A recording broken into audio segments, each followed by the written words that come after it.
ancien Capuchin, qui me présente devant Dieu.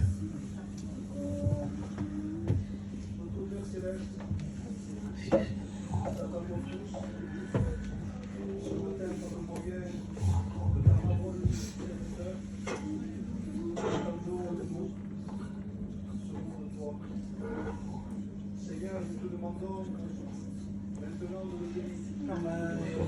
Selon notre volonté.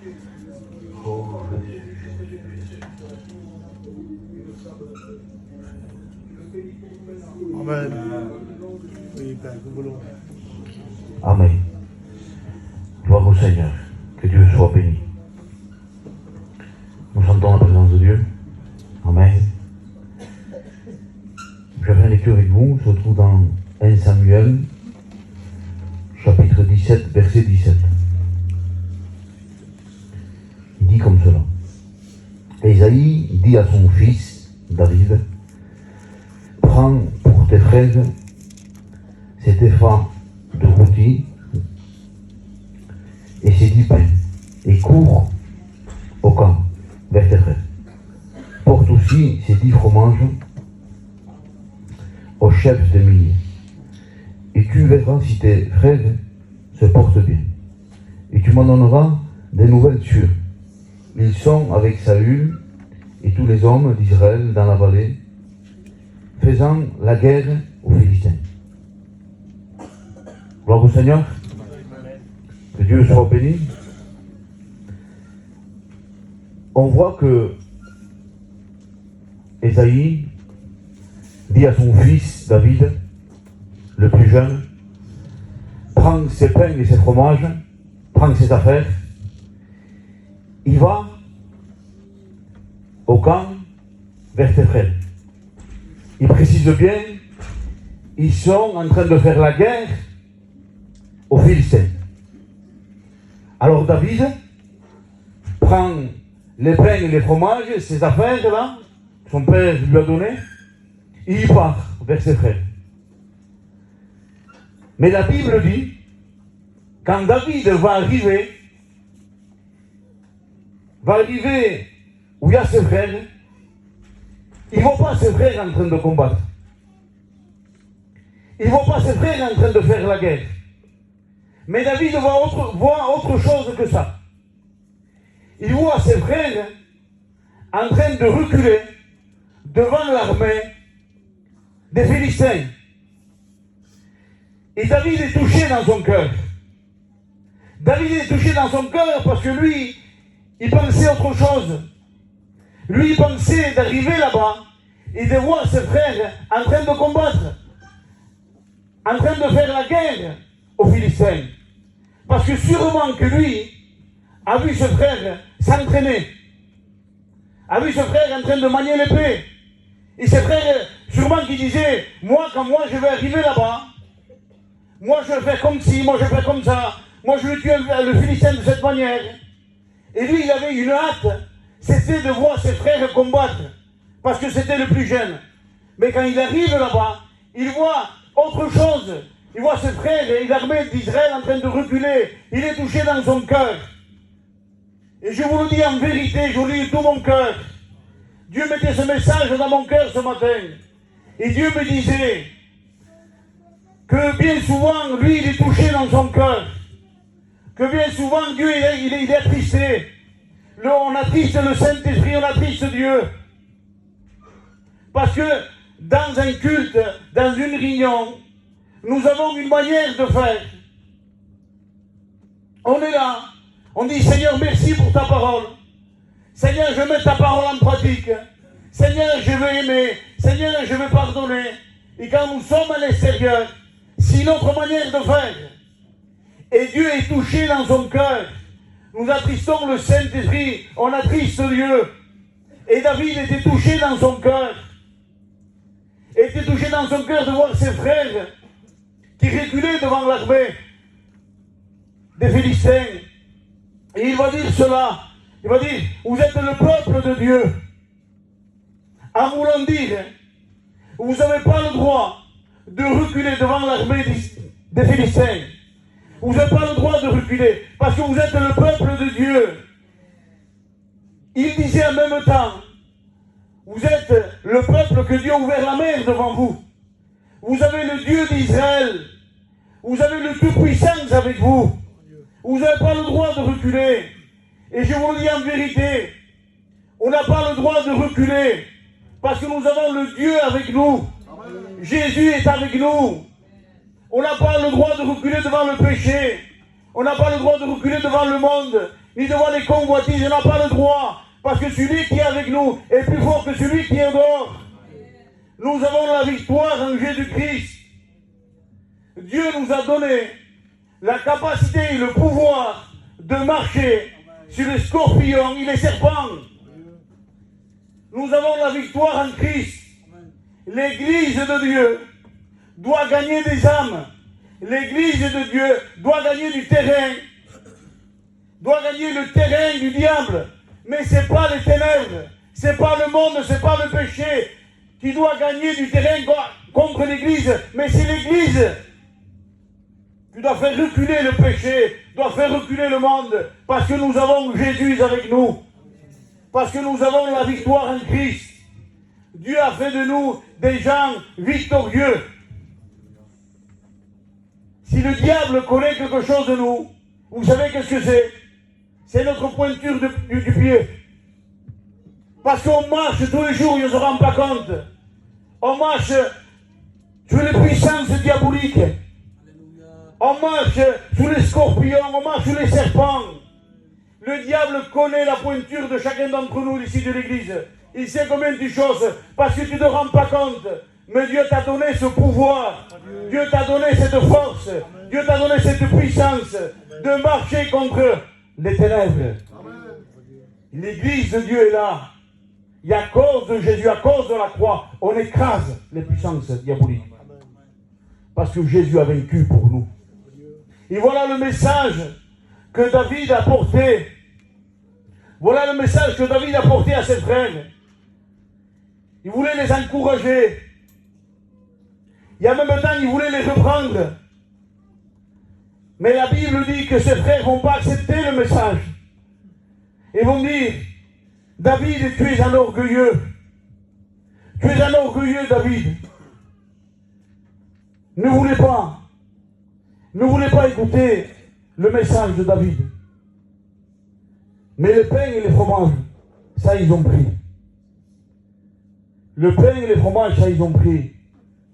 Et je disais dans mon cœur, Seigneur, je n'ai pas le droit de prendre ce qui me convient de la parole et laisser ce qui ne me convient pas. Je n'ai pas le droit. Parce que la parole de Dieu, ce n'est pas un poisson. La parole de Dieu, je n'ai pas le droit de la trier. La parole de Dieu, c'est un pain. Je dois la manger tout entière, avec les herbes en mer. La parole de Dieu, on doit la manger. Des fois, ça me convient, des fois, ça ne me convient pas. Mais ça reste la parole de Dieu. Et David voulait démontrer à ses frères, voulait faire voir qu'il devait avancer. Parce que Dieu était avec eux. Mais ses frères ne voulaient pas. Disaient, tu es un orgueilleux, David.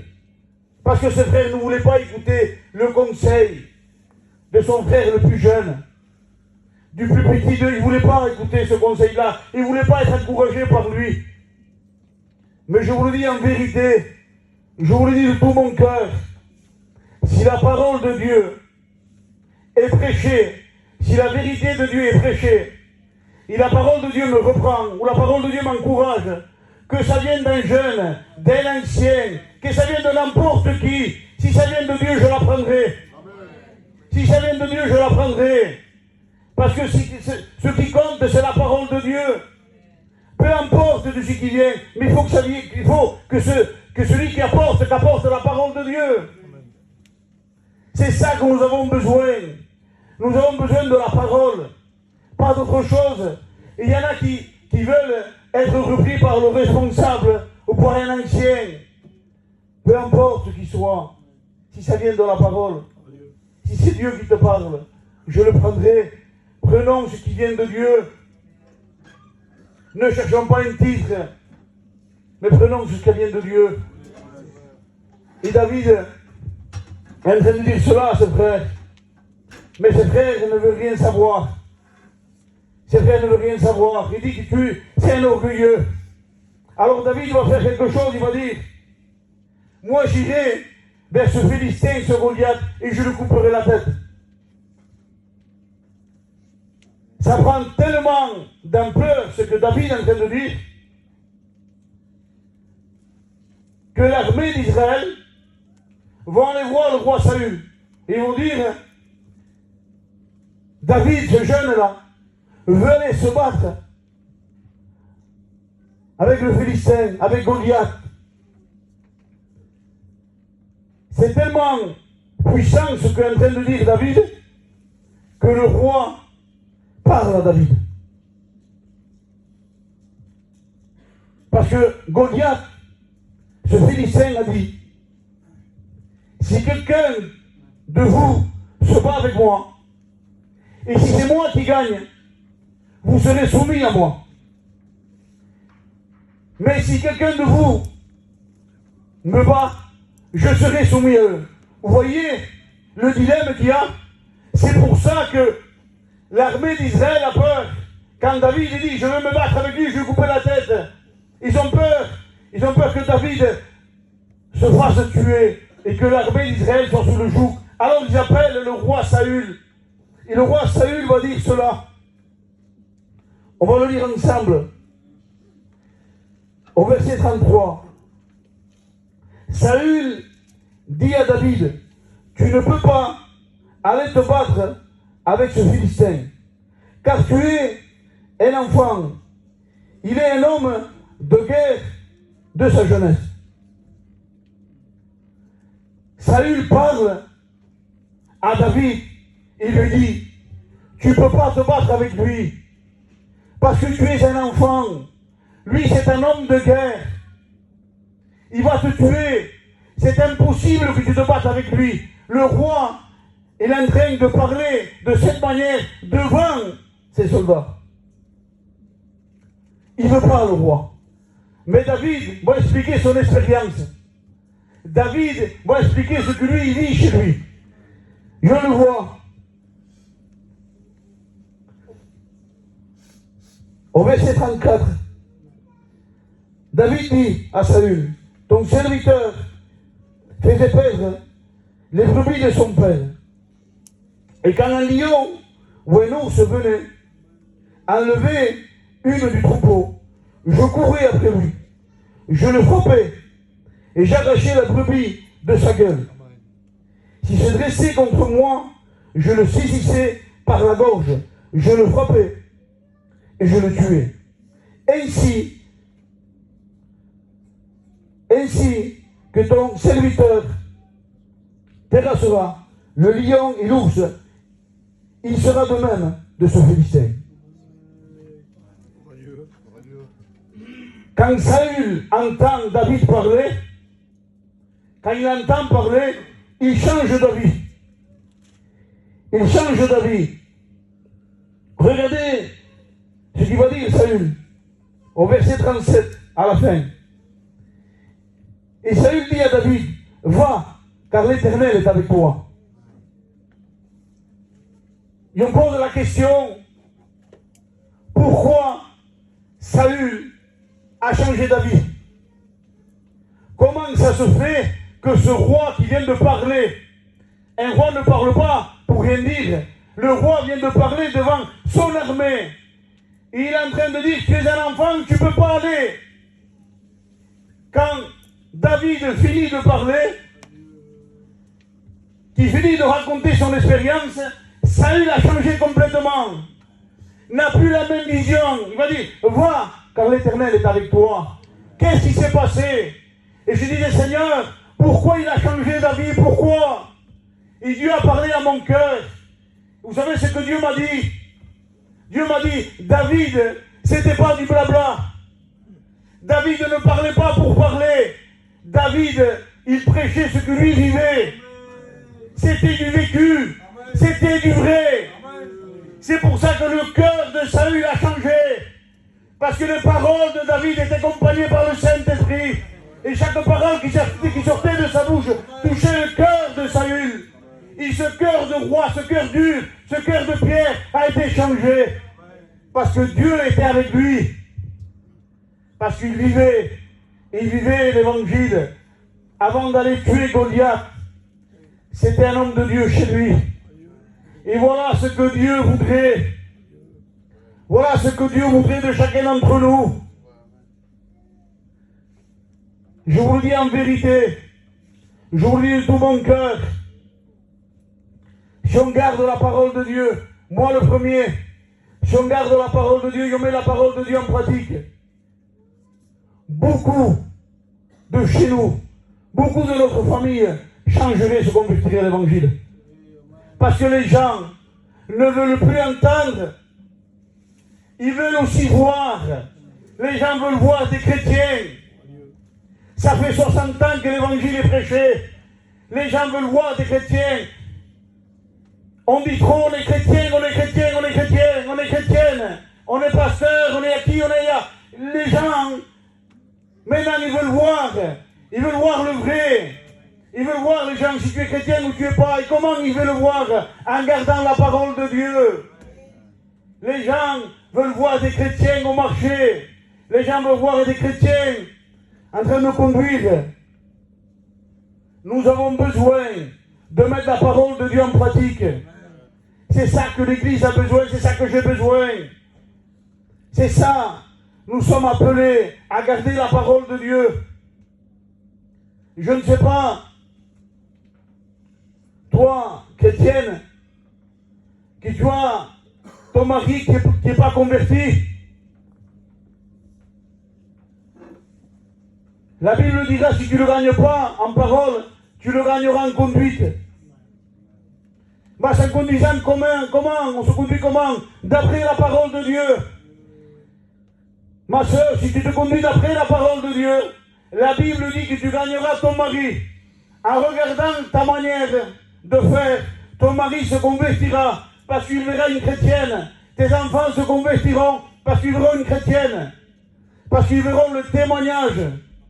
C'est plus important le témoignage, mes frères, mes sœurs.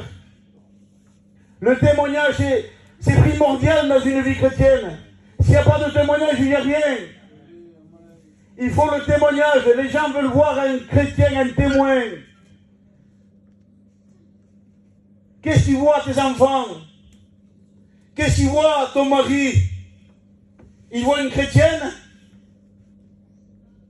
Je demande pardon. Où ils voient une femme agitée, une mère agitée, toujours agitée en train de faire le ménage.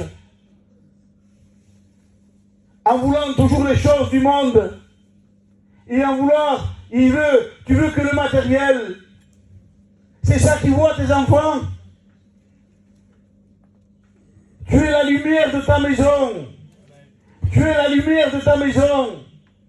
Si tu es chrétien ou chrétienne dans ta maison et ton mari ou ta femme est converti, tes enfants sont convertis, les gens regardent à toi. C'est toi qui dois éclairer. Tu es responsable d'apporter l'évangile dans ta maison parce que tu es chrétien, parce que tu es chrétienne. Tu dois faire attention de la manière que tu marches. Tu dois faire attention à ton témoignage. Parce que les gens de ta maison sont en train de te regarder. C'est à toi de porter la lumière. Nous avons besoin de garder la parole de Dieu. David gardait la parole de Dieu chez lui. David gardait les brebis de son père. Il défendait le troupeau. Il se battait contre les lions, contre les ours. Nous devons garder la parole de Dieu et nous devons combattre contre toute chose qui viendrait pour venir enlever la parole de Dieu dans nos vies. Nous devons combattre. Et pour toi, mon frère, pour toi, que ta femme est convertie, tes enfants qui ne sont pas convertis, qu'est-ce que tu vois? Un mari chrétien? Un père chrétien? Puis il voit un père qui fait constamment du business, constamment acheter, vendre, constamment. À table on parle que de l'argent, à table on parle que de construire, que de bâtir. C'est ça que ta femme voit, entend C'est ça que tes enfants entendent. Ils voient de toi.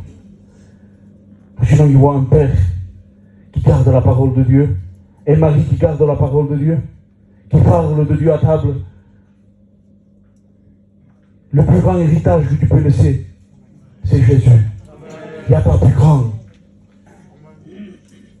Si tu ne laisses pas Jésus, si tu ne laisses pas les marques de Jésus dans ta maison, à tes enfants, à ta femme, à ton mari, si tu ne laisses pas les marques de Jésus, même que tu laisses 100 millions d'euros, tu n'as rien laissé de bon. Laisse la marque de Jésus. Fais voir que Jésus habite en toi, que les gens voient, que ta femme voit, que tes enfants voient, que le premier dans ta vie c'est Jésus. Que le meilleur que tu as c'est Jésus. Que tu vis pour Jésus. Fais voir cela et tu verras les choses changer. Et Saül, il est convaincu dans son cœur, que David va gagner le combat. Il est convaincu. Il sait que David va gagner le combat. Alors Saül va dire quelque chose. Il va dire, David, attends, viens ici. Prends mes vêtements. Prends mes vêtements avant de te battre avec lui. Parce qu'il sait qu'il va gagner. Il dit, prends mes vêtements, prends mon épée, prends mon casque. Et la Bible dit que David n'a pas voulu cela. Et je disais, Seigneur, pourquoi Saül veut mettre ses habits à David? Pourquoi il veut lui donner son épée? Pourquoi il veut lui donner son casque? Pourquoi? Et Dieu a parlé à mon cœur, il m'a dit, tu sais pourquoi? Parce que Saül voulait, quand David gagne le combat, qu'il y ait quelque chose de lui. Comme ça, les gens ont dit, si David a gagné, c'est parce qu'il avait les habits de Saül. C'est parce qu'il avait l'épée de Saül. Comme ça, lui aussi, il aurait été pour quelque chose. Il voulait mettre sur David quelque chose de lui. Et vous savez, il y en a beaucoup comme cela. Je vous le dis en vérité, il y en a beaucoup comme cela. Dès qu'il se passe quelque chose dans les églises ou l'église, dès qu'il y a une bénédiction, dès qu'il y a une délivrance, qu'il se passe quelque chose de bon, si son nom n'est pas cité, il souffre beaucoup. Il faut que son nom soit cité. Si un temps, son nom, un tel aussi était là, c'est un repos pour lui. Il y en a beaucoup comme ça, qui veulent être le premier. Mais je te le dis en vérité, la victoire était pour David. La victoire n'était pas pour Saül. Et quand Dieu donne quelque chose à un frère, c'est pour le frère. Quand Dieu donne quelque chose à une sœur, c'est pour la sœur. Dieu lui donne pour elle ou pour lui. Tu pourras faire ce que tu veux, tu ne pourras pas l'enlever. Tu ne pourras pas te mettre au milieu. Parce que Dieu l'a donné à lui, c'est pour lui. Et Dieu avait donné à David la victoire à David, et non pas à Saül. Et la Bible dit que David va mettre ses vêtements. Il avait dit qu'il va commencer à marcher. Et à cause de ses vêtements, David ne pouvait pas marcher. Il va faire quelque chose que très peu le font. Très peu le font. Je vous dis en vérité, j'ai vu rarement le faire. David va enlever les habits du roi, les vêtements, va enlever le casque, l'épée, il enlève tout. Et moi je disais à mon cœur, je disais, David, pourquoi tu enlèves les vêtements du roi? Les vêtements du roi te donnent l'approbation. Les gens qui ne croient pas en toi, les gens qui t'ont dit orgueilleux, avec ces vêtements du roi Saül, avec l'épée de Saül, tu fais fermer la bouche à tout le monde. Tout le monde est obligé d'être d'accord avec toi, parce que le roi t'a donné son approbation, parce que le roi t'a donné ses habits. Mais David ne cherchait pas l'approbation des hommes. David cherchait l'approbation de Dieu. David ne cherchait pas la gloire des hommes. Il cherchait la gloire de Dieu. Et nous devons chercher plus que jamais l'approbation de Dieu, plus que l'approbation des hommes. Nous devons chercher la gloire de Dieu, plus que la gloire des hommes. Il y a assez de la gloire des hommes. Il y a assez de l'approbation des hommes. Nous voulons la gloire de Dieu. Nous voulons l'approbation de Dieu. Cherchons à glorifier Jésus. Cherche à glorifier Jésus. Vous savez maintenant, pour quelqu'un qui se lève au ministère, que Dieu soit béni, pour les frères qui se lèvent. Mais beaucoup cherchent plus l'approbation des anciens que l'approbation de Dieu. Cherche l'approbation des anciens. Si deux anciens lui disent « Oui, c'est bon, tu peux servir Dieu », et pour eux, il y a assez. Ils servent Dieu. Mais ils ne savent pas celui qui est au-dessus de tout. Ils ne savent pas si lui donne l'approbation. C'est vrai qu'il faut l'approbation des anciens, c'est biblique. L'approbation des hommes, d'accord. Mais je veux l'approbation de Dieu avant. Amen. Si Dieu ne me donne pas l'approbation, je ne veux pas. Je veux l'approbation de Dieu avant tout. Je veux que Dieu me donne sa approbation. Et si Dieu me donne sa approbation, que les hommes, les anciens, lui disent, oui c'est vrai, j'ai l'approbation de Dieu avant. Cherchons l'approbation de Dieu. Cherchons à glorifier Dieu.